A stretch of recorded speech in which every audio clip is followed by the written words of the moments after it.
जय हिंद। स्वागत है आप सभी को आपके अपने चैनल रेडियंट कंप्यूटर मैथ में। आप लोग डेली के भांति आज भी हम लोग एक नए क्लास के साथ जुड़े हैं, जिसे बहुत सारे गंदे गंदे सवाल लेकर के हम लोग जुड़े हैं दूसरे से। और आज के सेशन का जो भी प्रश्न है वो सब सवाल सर बेसिक है।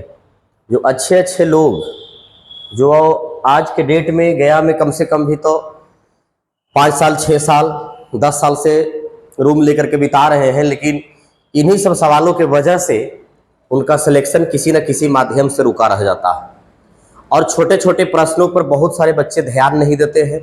उनको लगता है कि सर ये सब क्या है, ये सब तो बिल्कुल आसान सवाल है, ये सब तो ऐसा ही बन जाएगा। लेकिन यही सोच के कारण सर उनका कहीं ना कहीं मेरिट बनने से चूक जाता है वो बच्चा।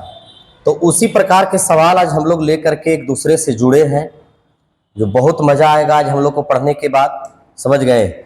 तो चलिए आज की सेशन का शुरुआत करते हैं। आप लोग वीडियो को अंत तक जुड़े रहिएगा और लोगों तक शेयर कीजिएगा, ताकि उन गरीब अनाथ असहाय बेसहारा लोगों तक पहुंच पाए, जो आज के डेट में अपने घर पर रह करके अपने जीवन को सफल बनाने के लिए अपने तैयारी को जारी रख रहे हैं। तो सर थोड़ा सा आप लोग वीडियो को देखा कीजिए। देखते हैं कि टेलीग्राम पे 1000 लोग देख लेता है और चैनल पे मात्र 500 लोग देखता है। तो इसके पीछे का वजह है कि आप लोग वीडियो को अच्छे से प्ले नहीं करते हैं। प्ले नहीं कीजिएगा तो दिक्कत हो जाएगा, जहां मन होता है वहीं टिप देते हैं। आप लोग लिंक पर क्लिक किया कीजिए। और एक बार ज़्यादा देर का वीडियो रहता नहीं है, मुश्किल से 20 मिनट, हार्डली से हार्डली 30 मिनट का वीडियो रहता है। अगर आप चाहें तो उसको आसानी से देख सकते हैं, पढ़ सकते हैं, जो आपको बहुत फायदा पहुंचाएगा आपके जीवन में, आपके सिलेक्शन में। तो थोड़ा सा वीडियो को आप लोग देखा कीजिए। काहे कि टेलीग्राम पर देखते हैं बहुत सारे लोग, लेकिन उसको देख करके इग्नोर कर देते हैं कि बात ऐसा ही कुछ होगा, ये तो ऐसे पगलाते रहता है। तो सर वैसा ना करें तो ज़्यादा अच्छा है, क्योंकि कोई काम नहीं देगा, चाहे गया वाला हो, चाहे पटना वाला हो, चाहे दिल्ली वाला हो, चाहे बॉम्बे वाला हो, कोई काम नहीं देगा। सिलेक्शन जब भी दिलाएगा तो गया वाला ही दिलाएगा। ये बात आप लोग को बहुत अच्छे से पता है। इसलिए सर इग्नोर नहीं कीजिए वीडियो को, तो मुझे पढ़ाने में बहुत अच्छा लगेगा। जितने भी लोग टेलीग्राम पे देखते हैं, टेलीग्राम से जुड़े हुए हैं, वो सारे लोग वीडियो को लिंक पर क्लिक करके देखें। थंबनेल पर क्लिक मत कीजिए, लिंक पर क्लिक कीजिए तो ज़्यादा अच्छा रहेगा। आज के क्लास का सबसे पहला क्वेश्चन कहता है 8 के पावर 10, 9 के पावर 7 और 7 के पावर 8। 8 के पावर 10 इंटू 9 के पावर 7 इंटू 7 के पावर 8 में के गुणनखंड में कुल अभाज्य गुणनखंड की संख्या बताना है हम लोग को, कि अभाज्य गुणनखंड कितना है। तो अभाज्य गुणनखंड निकालने के लिए सर सबसे पहले इसको अभाज्य नंबर में तोड़ना पड़ेगा। तो 8 को लिखेंगे 2 के क्यू के पावर 10, 9 को लिखेंगे 3 के स्क्वायर पर पावर 7, और 7 तो ऑलरेडी अभाज्य संख्या है तो ये वही रह जाएगा। ठीक है, यहाँ तक पावरों पर पावर गुना होता है, आप लोग जानते हैं। तो ये 2 के पावर 30 हो जाएगा, और ये 3 के पावर 7 दूनी 14 हो जाएगा, और 7 के पावर 8 हो जाएगा।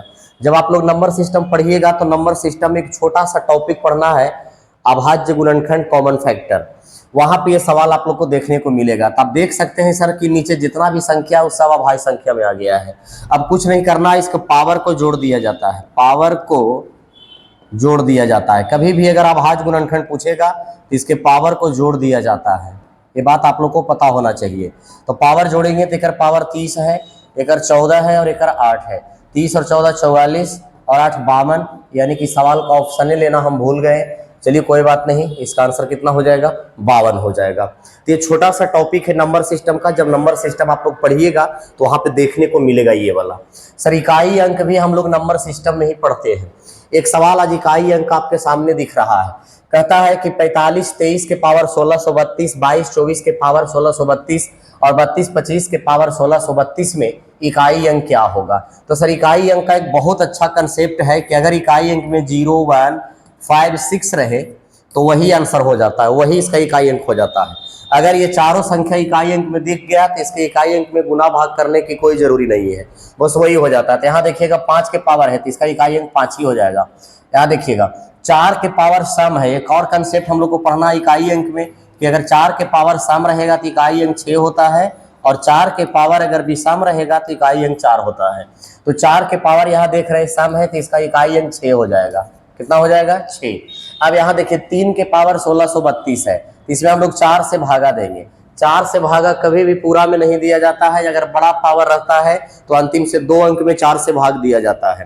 तो अंतिम से 2 अंक में अगर हम 4 से भाग देंगे सर, तो सर यहां से 8 चौ 32, यानी कई बार में कट जाएगा ये 8 चौ 32, 8 बार में कटेगा, लेकिन इसका रिमाइंडर क्या आएगा 0। तो अगर रिमाइंडर 0 आता है तो दिए गए संख्या को 4 बार गुना किया जाता है। तो यहां से 4 बार गुना करेंगे तो ये 3 4 बार गुना हो जाएगा। यहाँ से इकाई अंक 6 आया है और यहाँ से इकाई अंक 5 आया है। अब ज्यादा गुना करने की जरूरी नहीं है सर, क्योंकि 6 × 35 इकाई अंक 0 होता है और 0 में किसी भी संख्या को गुना करेंगे कि पूरा को 0 कर देगा, यानी कि इसका इकाई अंक क्या होगा 0 होगा। तो सर ये सारा चीज आप लोग को नंबर सिस्टम में बैच में मैं पढ़ाता हूँ। कोई भी टीचर पढ़ाता है ये सारी बातों को बैच में, लेकिन सर ऑनलाइन के माध्यम से हम लोग इसलिए जुड़ते हैं ताकि वही चीज एक बार याद आ जाए।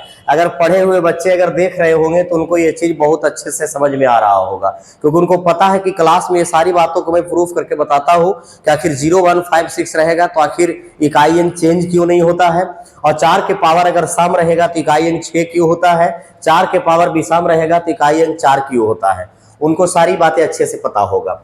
ये भी हम लोग को सर इकाई अंक में ही पढ़ना, सॉरी नंबर सिस्टम में ही पढ़ना है। कहता है 512 के कितने गुणनखंड पूर्ण वर्ग है। तो सबसे पहले आपको पता होना चाहिए कि किसी भी संख्या के पूर्ण वर्ग बनाने के लिए या पूर्ण वर्ग होने के लिए उसे ए स्क्वायर के फॉर्म में होना चाहिए, और किसी भी संख्या को पूर्ण घन होने के लिए उसे ए क्यू के फॉर्म में होना चाहिए, और पूर्ण वर्ग और पूर्ण घन दोनों होने के लिए ए के पावर 6 के फॉर्म में होना चाहिए।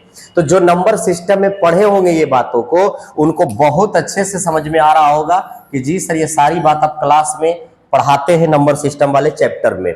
तो 512 का सबसे पहले सर एलसीएम निकाला जाएगा। तो 512 का एलसीएम निकालेंगे बाबू, तो 25 दूनी 50, 6 दूनी 12, फिर 2 से लगाएंगे तो 12 दूनी 24, 8 दूनी 16, फिर 2 से लगाएंगे तो 6 दूनी 12, 4 दूनी 8, फिर 2 से लगाएंगे तो 32 दूनी 64, फिर 2 से लगाएंगे तो 16, 8 4 2, 1 2 3 4 5 6 7 8 9, यानी कि हमारा फैक्टर आ गया 2 के पावर 9। लेकिन हमें चाहिए सर पूर्ण वर्ग, और पूर्ण वर्ग होने के लिए किस फॉर्म में होना चाहिए संख्या, स्क्वायर के फॉर्म में। यह स्क्वायर के फॉर्म में नहीं है, इसको हम लोग स्क्वायर के फॉर्म में बनाएंगे। तो अगर ये पावर 9 है और स्क्वायर के फॉर्म में बनाना है तो आप लोग को अच्छे से पता है कि ऊपर में 4 लिखाएगा तभी 4 दूनी 8 होगा, जो बचेगा उससे हमें कोई लेना देना नहीं है। तब देखिए सर ये पूर्ण वर्ग में आ गया, क्योंकि आप लोग सबको जानते हैं कि 4 का वर्गमूल होता है, समझ गए, और जितना पावर आता है उससे 1 बढ़ा दिया जाता है, तो हमारा आंसर कितना हो जाएगा 5। तो जो विद्यार्थी नंबर सिस्टम पढ़े होंगे उसको ये बात बहुत अच्छे से समझ में आ रहा होगा कि सर ये सारी बातें हम लोग को क्लास में पढ़ाया जाता है। एक छोटा सा सर बोडमास का सवाल है, ये मोड लिखा हुआ है। आप लोग जानते हैं, आप लोग को एक बात पता होना चाहिए कि मोड के अंदर में कोई संख्या अगर प्लस में रहती है तो प्लस में ही हो जाता है, लेकिन अगर मोड के अंदर अगर माइनस में कोई संख्या आता है और मोड से अगर हम लोग बाहर निकलते हैं तो माइनस में रहता है वो प्लस हो जाता है। इसको अगर हल करेंगे सर तो 52 माइनस ये -12 हो जाएगा, समझ गए। लेकिन सर ये -12 होगा तो अगर हम मोड से बाहर अगर निकालेंगे तो जो माइनस है वो प्लस हो जाएगा, तो 52 माइनस ये +12 हो जाएगा। तो सर प्लस माइनस तो माइनस से होगा, तो 52 माइनस 12 बराबर आंसर कितना होगा 40। तो ये सवाल इसलिए आप लोग को दिया गया है ताकि मोड के नियम को थोड़ा सा आप लोग पता कर लीजिए। मोड के बारे में आपके पास नॉलेज होना चाहिए कि अगर कोई भी संख्या अगर मोड के अंदर में अगर प्लस में है तो निकलेगा तो प्लस में रहेगा, लेकिन अगर कोई संख्या मोड के अंदर माइनस में है तो अगर ये मोड से बाहर निकालिएगा तो ये संख्या प्लस हो जाएगा। ये सारे सवाल सर रेलवे का पूछा हुआ क्वेश्चन है, आप लोग देख रहे होंगे डेट टाइम के साथ है। अब देखिए सर ये सवाल है, बिल्कुल इजी क्वेश्चन है, रेलवे के एग्जाम में बार बार ये पूछा जाता है और कोई दम नहीं। बहुत सारे बच्चे इसको देख करके गड़बड़ा जाएंगे। इसका मतलब होता कुछ नहीं है सर, इसका मतलब क्या होता है उल्टा, माने दोनों को भिन्न के जोड़ निकालिए और जोड़ निकाल करके उलट दीजिएगा तो आंसर हो जाएगा। तो सर जोड़ निकालेंगे अगर तो यहाँ से आप देख सकते हैं कि एलसीएम 30 हो जाएगा। एलसीएम कितना होगा 30, एलसीएम हो जाएगा 30। तो 10 तिया 30 तो 3 तिया 9, 15 दूनी 30 तो 8 दूनी 16, 16 9 25 बाई 30 को अगर काट दिया जाएगा तो 5 5 25 और 6 5 30। लेकिन सर संख्या ये नहीं होगा क्योंकि हमसे अनुक्रमानुपाती पूछा गया है, तो संख्या हो जाएगा 6/5। कहाँ दिख रहा है भाई, ऑप्शन सी में दिख रहा है। जब सेट आप लोग लगाते होंगे रेलवे का तो यही सब छोटा छोटा क्वेश्चन आपसे नहीं बन पाता होगा, काहे कि कुछ वर्ड इसके अंदर ऐसा ऐसा घुसा देता है कि कोई भी विद्यार्थी तकलीफ में पड़ जाता है। कहता है निम्नलिखित में से कौन सी संख्या का मान एक शांत दशमलव है। आप लोग जब चैनल को खोलिएगा तो प्ले लिस्ट में जाइएगा, और प्ले लिस्ट में जाइएगा सर तो प्ले लिस्ट में शांत और अशांत का 2 वीडियो बनाया हूं। अगर एक बार आप वीडियो को ईमानदारी से अगर आप पढ़ लीजिएगा तो मैं गारंटी देता हूं कि आपसे एक भी सवाल शांत और अशांत का नहीं छूटेगा। शांत दशमलव पूछा गया है तो शांत दशमलव कहता है, इसका नियम है कि इसके हर में 2 होना चाहिए या 5 होना चाहिए या 2 और 5 दोनों होना चाहिए, 2 और 5 दोनों होना चाहिए। यानी कि इसके हर में 2 और 5 के अलावा कोई दूसरी संख्या नहीं होनी चाहिए। अगर इसके हर में 2 और 5 के अलावा कोई दूसरी संख्या नहीं है तो ये दशमलव कैसा दशमलव कहलाएगा? शांत दशमलव कहलाएगा। तो अगर हम इसको काटेंगे सर तो 1/5 हो जाएगा, इसको काटेंगे सर तो 1/15 हो जाएगा, इसको काटेंगे सर तो 2 तिया 6 15 तिया 45 होगा, ये 4 तिया 12 ये 15 तिया 45। आंसर कौन हो जाएगा? ए। क्योंकि सर 15 को तोड़ेंगे तो इसके हर में 5 भी आता है और 3 भी आता है। यही बात यहाँ भी है, 5 भी आता है और 3 भी आता है, यही चीज यहाँ भी होगा। लेकिन शांत होने का नियम कहता है कि चाहे 2 होना चाहिए, चाहे 5 होना चाहिए, चाहे 2 और 5 दोनों होना चाहिए। तो सर दोनों तो नहीं है, लेकिन नीचे में कौन है? 5 है, इसलिए आपका आंसर कौन हो जाएगा? ए हो जाएगा। तो सर शांत और अशांत से ये सारी बातें आपको समझ में आनी चाहिए।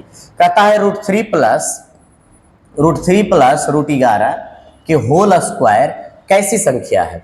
तो सर इसको a प्लस बी के होल स्क्वायर पर तोड़ेंगे तो a square plus B square plus 2ab हो जाएगा। ठीक है, 2ab यानी कि 11 और 3 14 प्लस 2√33 हो जाएगा इसका मान। ये आया हल करके। इसके आगे अब ये हल हो ही नहीं सकता है, इसलिए कैसी संख्या होगी? अपरिमेय संख्या। अब बोलिएगा कि सर आप इतना जल्दी आप परिमेय संख्या कैसे मार दिए? तो सर पूर्ण संख्या 0 को कहा जाता है, प्राकृतिक संख्या 1 को कहा जाता है, परिमेय संख्या p/q के रूप में होना चाहिए। क्या आप इसको p/q के रूप में लिख पाइएगा? नहीं लिख पाइएगा, क्योंकि √33 का मान हम लोग को पता नहीं है। तो ऐसे भी अपरिमेय संख्या पहचानने का एक नियम है कि अगर मान रूट में रह गया तो संख्या अपरिमेय ही कहलाएगा, और अगर मान रूट में नहीं है तो संख्या क्या कहलाएगा? परिमेय कहलाएगा। लेकिन सर इसको हल करने पर मान रूट में ही रह गया है, इसलिए अपरिमेय संख्या कहलाएगा। नेक्स्ट अगला क्वेश्चन। अब यहां से देख सकते हैं सर आपका बैकग्राउंड भी चेंज हो गया। कहता है 5 और 7 के बीच में आने वाली 5 और 7 के बीच में आने वाली 5 और 7 के बीच में आने वाली परिमेय संख्या कितनी है? तो आप लोग जानते हैं सर कि बीच में 0 होता है, इसके आगे जाएंगे तो +1 +2 ऐसे डॉट डॉट डॉट डॉट चलते जाएगा, पीछे आएंगे तो -1 -2 dot dot dot dot infinite तक चलते आएगा। अब हमसे सवाल में पूछा गया है कि 5 और 7 के बीच में, तो आप लोग को बहुत अच्छे से पता है कि जब डॉट डॉट करके जाइएगा तो इसके बीच में 5 भी आएगा, 6 भी आएगा, 7 भी आएगा। लेकिन सर इसके बीच में इसके बीच में 5.1 5.2 5.3 6.1 6.2 6.3 6.4 ऐसे करके बहुत सारे संख्या आएंगे। यानी कि इसमें परिमेय संख्या कितना हो जाएगा? अनंत हो जाएगा। माने 5 से 7 के बीच में कितने परिमेय संख्या आएगा ये मुझे मालूम नहीं है। हम लोग को देखने में लग रहा होगा कि सर खाली 5 और 7 तो दिख रहा है सर, लेकिन नहीं सर, गलतफहमी है। इसके बीच में पॉइंट में बहुत सारे संख्या आ जाएगा, इतना संख्या आएगा कि आप ज्ञात नहीं कर पाइएगा। इसलिए इसका आंसर क्या हो जाएगा? अनंत हो जाएगा कि 5 और 7 के बीच में अनंत परिमेय संख्याएं हैं। अब देखिए ना सर, ये सवाल आपके सामने कहता है कि 3 + 2√5 एक कैसी संख्या है? क्या आप इसका मान √5 का मान रूट से बाहर निकाल दीजिएगा? आप नहीं निकाल पाइएगा। तो सर परिमेय संख्या तो होगा नहीं, सम्मिश्र संख्या तो होगा नहीं, क्योंकि सम्मिश्र संख्या किसे कहते हैं? तो जिसमें वास्तविक और काल्पनिक दोनों संख्या जिसके अंदर मौजूद होता है वो सम्मिश्र संख्या कहलाता है। समझ गए? इसे वास्तविक और काल्पनिक दोनों है, वास्तविक है लेकिन काल्पनिक नहीं है, क्योंकि काल्पनिक संख्या जब भी रहता है तो रूट के अंदर रहता है और माइनस लगा हुआ रहेगा उसमें। तो यहाँ रूट में तो संख्या है लेकिन माइनस लगा हुआ नहीं है किसमें, इसलिए इसका आंसर क्या हो जाएगा सर? अपरिमेय संख्या। क्योंकि हम अभी बताए थे कि इसका मान रूट से बाहर आप नहीं निकाल सकते हैं, तो जिसका मान रूट से बाहर नहीं निकाला जा सकता है वो कैसी संख्या कहलाती है? अपरिमेय संख्या कहलाती है। अगला क्वेश्चन कहता है इसको बताइए कि ये कैसी संख्या है? अब हो भी सकता है, नहीं भी हो सकता है। पहले इसको हम लोग हल करेंगे। तो ये 3√5 प्लस 125 को हम क्या लिखेंगे? 5√5। 125 को तोड़ेंगे तो नीचे आइए इसको क्या लिखेंगे, इसको 16 पचे 80, तो 16 का वर्गमूल 4 होता है, तो 4√5 और ये हो जाएगा 6√5। तो ऊपर देखिएगा सर, तो 5 और 3 8√5 है और नीचे 6 और 4 10√5 है। तो भाई √5 से √5 कट जाएगा तो बच जाएगा 8/10, और 8/10 p/q के रूप में है, और जो p/q के रूप में होता है वो कैसी संख्या कहलाती है, परिमेय संख्या कहलाती है। इसलिए आपका आंसर हो जाएगा यह एक परिमेय संख्या है, प्राकृतिक संख्या नहीं, पूर्णांक संख्या नहीं, क्योंकि सर पूर्णांक संख्या कभी बटा में होता नहीं है और इसका मान बटा में आ गया है। अपरिमेय संख्या जब भी रहता है तो रूट में रहता है, ये रूट में नहीं है। प्राकृतिक संख्या 1 2 3 4 को कहा जाता है, वैसा नहीं है, इसलिए p/q के रूप में है, तो ये कैसी संख्या कहलाएगी, परिमेय संख्या कहलाएगी। अगला कहता है 0.23 एक कैसी संख्या है, 0.23 पर रेकरिंग लगा हुआ है सर, तो इसको हम लोग 23/99 लिखेंगे, और 23/99 को हम लोग p/q के रूप में लिख सकते हैं। तो p/q के रूप में लिखेंगे तो ये कैसी संख्या कहलाएगी, परिमेय संख्या कहलाएगी। बहुत मजा आ रहा होगा सर आप लोग आज के क्लास में, क्योंकि सर यही सब वो चीज है, यही सब वो कंसेप्ट है जो एग्जाम में बार बार पूछा जाता है। और सर सवाल चाहे बड़ा बनाइए चाहे छोटा बनाइए, क्वेश्चन तो उतना ही मिलना है। कहता है कौन सी निम्नलिखित में से कौन सी संख्या अपरिमेय है, तो अपरिमेय वही होगा जिसका मान रूट के बाहर नहीं निकाला जा सकता है। तो सर इसका वर्गमूल 8 होता है, इसका घनमूल 4 होता है, इसका 6 मूल 2 होता है, लेकिन 64 का चरमूल नहीं निकाला जा सकता है, क्योंकि 64 को हम तोड़ेंगे तो 4 बार में नहीं टूटेगा। 2 दूनी 4, 4 दूनी 8, 8 दूनी 16, 16 दूनी 32, 32 दूनी 64। जब भी टूटता है तो ये 6 बार में टूटता है। तो इसका वर्गमूल हो सकता है, घनमूल हो सकता है, 6 मूल हो सकता है, लेकिन इसका मान हम नहीं निकाल सकते हैं। तो नहीं निकाल सकते हैं तो वही अपरिमेय संख्या हो जाएगी। निम्नलिखित में से कौन सी परिमेय संख्या नहीं है, तो परिमेय संख्या नहीं है इसका मतलब अपरिमेय पूछ रहा है, बोलिए। तो आप लोग को पता होना चाहिए कि पाई जो है से एक अपरिमेय संख्या है, पाई परिमेय संख्या नहीं है। समझ गए बात को। तो ये सारे सवाल सर पूछा हुआ है 2019 में, आप देख रहे होंगे डेट और टाइम के साथ मैंने दे रखा है। कहता है कि एक संख्या के 2 अंकों का योग 10 है, यदि अंकों को आपस में बदल दिया जाता है तो उसका मान 18 बढ़ जाता है। तो संख्या का पता लगाइए कि वो संख्या कौन है। अगर हम इसको बदल देंगे सर तो ये 64 हो जाएगा, समझ गए। पहले से ये 46 था, अब कितना हो जाएगा 64। क्या ये 18 बढ़ा है, एक बार देख लिया जाए। तो 18 का जोड़ेंगे तो 814, 4, हाँ सर 18 बढ़ा है, लेकिन 18 बढ़ जाता है वही बोल रहा है, तो आंसर एक ही छट गया पहिल के। अगर इसको हम देखेंगे तो ये पहले से 64 है, लेकिन बदलेंगे तो 46 होगा, ये बढ़ा नहीं है सर, ये घट गया है। इसको देखेंगे तो पहले से 28 है, लेकिन बदलेंगे तो 82 हो जाएगा। ये बढ़ा है जरूर, लेकिन 18 नहीं बढ़ा है, ज्यादा बढ़ गया है। ये पहले से 19 है और बदलेंगे तो 91 हो जाएगा, लेकिन ये बढ़ा है जरूर, लेकिन 18 नहीं बढ़ा है सर। एक ही ऑप्शन बढ़ा है 18, कौन है, ऑप्शन ए। इस समय देरी नहीं करना है। बहुत सारे बच्चे इस सवाल को माना कि इकाई अंक x, दहाई अंक y, तो संख्या बराबर 10x + y ऐसे बेगारी करके बनाने लगते हैं। इतना करने की जरूरी ही नहीं है सर। इसमें कहता आपस से बदल दिया जाए, अंकों का योग 9 है, तो 7 2 9, 7 2 9, 6 3 9, 4 5 9, सब सही जा रहा है। अंकों को बदल दिया जाए तो 45 कम हो जाता है। तो भैया ये 45 पहले से था, लेकिन बदलेंगे तो ये 54, ये कम नहीं ये ज्यादा हो जा रहा है। ये पहले से 63 था, बदलेंगे तो 36 होगा। क्या ये 45 कम हो रहा है, देखते हैं। तो 13 में से 6 गया 7, नहीं सर ये भी गलत हो रहा है। यहाँ देखिएगा सर, पहले से ये 72 था, लेकिन बदलेंगे तो 27 होगा। क्या ये 45 कम हो रहा है, तो जी सर बिल्कुल 45 कम हो रहा है, यानी कि ऑप्शन कौन हो जाएगा, बी। तो इस प्रकार के सवाल में कभी भी x और y नहीं मानना है, जब भी बनाना है तो ऑप्शन से। कहता है निम्नलिखित में से कौन एक परिमेय संख्या है, तो परिमेय संख्या वही होता है जिसको p/q के रूप में लिख दिया जाता है। तो सर इसका घनमूल 2 होता है, समझ गए। इसका मान नहीं निकाला जा सकता, इसका मान नहीं निकाला जा सकता, इसका मान नहीं निकाला जा सकता। तो इसका मान 2 है, तो इसको हम 2/1 भी लिखेंगे, जो p/q के रूप में हो जाएगा। तो p/q के रूप में हो जाएगा, तो हो जाएगा 2:1। अगला क्वेश्चन, निम्नलिखित में से कौन परिमेय संख्या नहीं है। परिमेय संख्या नहीं है मतलब अपरिमेय संख्या हम लोग से पूछ रहा है। जब परिमेय नहीं है तो अपरिमेय होना चाहिए। तो इसका घनमूल 4 होता है, इसका वर्गमूल 8 होता है, इसका 8 का घनमूल 2 होता है, लेकिन इसका मान हम नहीं निकाल सकते हैं, और नहीं निकालेंगे तो ये अपरिमेय संख्या हो जाएगा। और वही हम लोग से पूछा है कि परिमेय संख्या नहीं होना चाहिए, तो परिमेय संख्या नहीं होना चाहिए, इसका मतलब क्या होना चाहिए, अपरिमेय। और कौन दिख रहा है, ऑप्शन डी दिख रहा है। आइए सर अगला क्वेश्चन बनाइए इसको। कहता है निम्नलिखित में से परिमेय संख्या कौन है जिसको मान रूट से बाहर निकाला जा सकता है वो परिमेय संख्या है, और जिसका मान रूट से बाहर नहीं निकाला जा सकता है वो अपरिमेय संख्या है। सर इसका मान आप नहीं निकाल सकते हैं क्योंकि 2 का घनमूल मुझे नहीं पता है, 4 का घनमूल मुझे नहीं पता, अगर निकालेंगे भी तो लमसम में आएगा।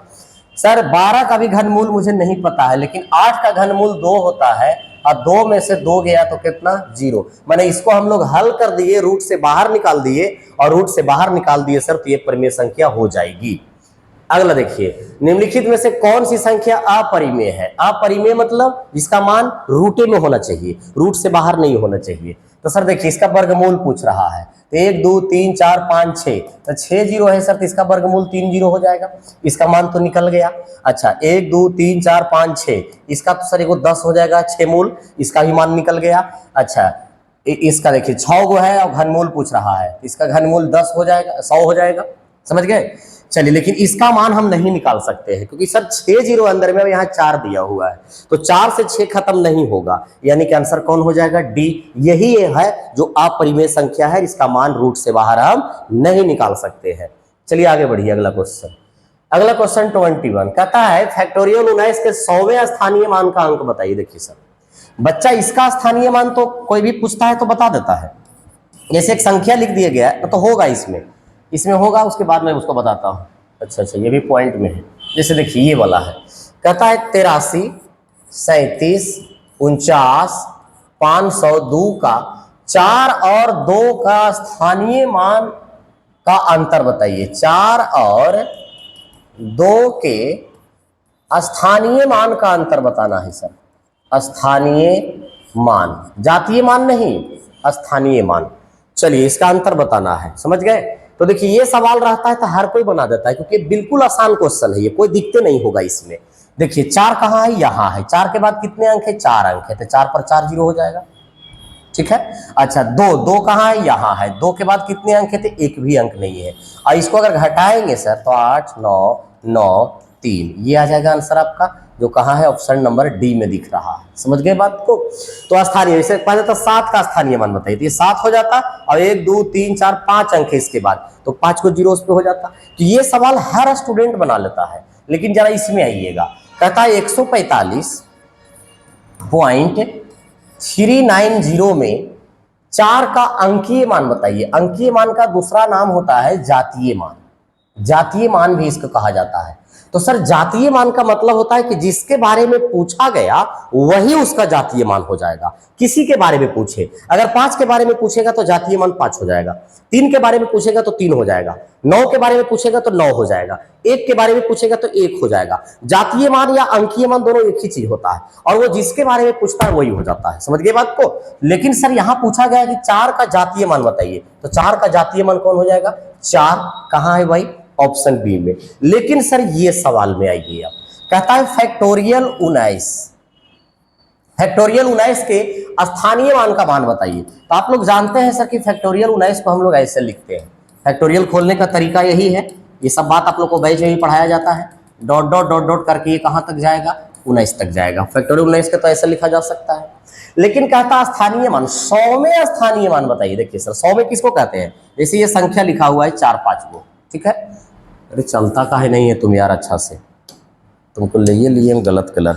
जैसे ये संख्या लिखा हुआ है इतना मन, देखिए ये हो गया इकाई अंक, ये हो गया दहाई अंक, ये हो गया तिहाई अंक, ये हो गया चौथाई, यानी कि इकाई दहाई सैकड़ा, माने 100 यहाँ आ रहा है। तो कहता है कि इसको अगर आपस में गुना कीजिएगा तो गुना करने के बाद अंतिम से 100वें स्थान का स्थानीय मान क्या होगा। तो सबसे पहले सर हम लोग इसको गुना करेंगे। तो जरा सोच के देखिए बाबू कि 1 से लेकर के 10 तक अगर आपको कोई गुना करने के लिए कह देगा तो आपका हालत खराब हो जाएगा। लेकिन सर 1 से लेकर 19 तक गुना करने के लिए कहेगा तो आप बेहोश हो जाइएगा। अब जरा गौर कीजिए, इसमें दिमाग लगाइए। सर अगर हम इसको गुना करेंगे हम तो सर अंतिम में 0 तो जरूर आएगा, काहे कि सर इसके अंदर में 2 भी है 5 भी है या नहीं है। उसके बाद बहुत सारे संख्या आवेगा, लेकिन गुना करने पर इकाई अंक में 0 आवेगा। क्योंकि सर आप लोग को पता होना चाहिए कि 10 गुना 15 हम गुना कर रहे हैं, तो 15 कहेंगे 150, अगर गुना होता है तो जीरो अगर बीच में भी है तो जीरो लास्ट में हो जाता है। जीरो कभी गुना करने पर बीच में नहीं रहता है। तो जरा पहले पता कीजिए तो कि इसमें जीरो कैगो बनेगा। तो जीरो निकालने का तरीका है 5 से भागा, 5 15। माने कि इसको गुना कीजिएगा सर तो अंतिम से 3 गो जीरो आवेगा, उसके बाद इधर बहुत सारे संख्या आवेगा। लेकिन सर उस संख्या से हमें मतलब ही नहीं है। हमको कहा गया है कि 100वें स्थानीय मान बताइए। तो इकाई में कौन है? जीरो। दहाई में कौन है? जीरो। और सैकड़ा में भी कौन है? जीरो। और सैकड़ा के मतलब ही तो 100 होता है, यानी कि हम लोग का आंसर कौन हो जाएगा? जीरो। यानी कि फैक्टोरियल 19 को अगर हल किया जाएगा तो इसके 100वें स्थान पर इसका स्थानीय मान कौन आवेगा? जीरो आवेगा। क्योंकि सर आप देख सकते हैं कि इसको अगर गुना करेंगे तो अंतिम से 3 गो जीरो आवेगा। जैसे नहीं समझे, फैक्टोरियल 5 है, 1 गुना 2 गुना 3 गुने 4 गुने 5 गुना कीजिए, 5 24 तो 60 दुनी 120। देखिए तो 120 है, इसमें एगो जीरो आ रहा है कि नहीं? उसी प्रकार से फैक्टोरियल 19 को खोल करके अगर गुना करिएगा तो अंतिम से 3 गो जीरो आवेगा। और हमसे 100वें अंक पर पूछा गया है। तो सर इकाई हो गई, दहाई हो गई, सैकड़ा हो गया। सैकड़े के मतलब तो 100 होता है, 100 पर भी कौन है? जीरो। आंसर जीरो हो जाएगा। चलिए आगे बढ़ते हैं। ये हो गया था, कहाँ तक पहुंच गए आज?